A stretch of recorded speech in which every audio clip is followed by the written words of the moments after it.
really fired up for earnings season to start too. We have bank earnings on Friday, and then you also have Delta reporting on Thursday, and Pepsi also expected to report on Thursday. But I think a key theme when you think about this week is really what have the interest rate hikes started to do to the economy? I could see some earnings weakness across the board. I think you're going to see a little bit of tentativeness from companies about consumers. I think it's going to be this story about the US consumer, what's going on there, and global growth. Go back, say, 6 months to a year. If you talked about your supply chains being okay, that was enough. Now it's not about supply chains. It's now, are you able to sell your products, and at what margin are you able to sell those products? There is not going to be any year-over-year sales growth for the S&P 500. That would be the first time that has happened in the past 10 quarters. So not every company's like Nvidia. Not everybody's selling AI chips.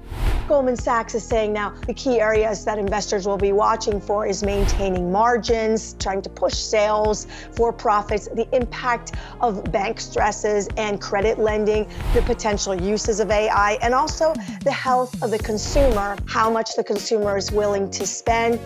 When all of these companies more broadly talk about earnings, especially within that airline travel experience, we're marching towards some of those key time frames for a company in Delta and many of the others in trying to get back to that full capacity. We've heard from Ed Bastian time and time again that this is the year.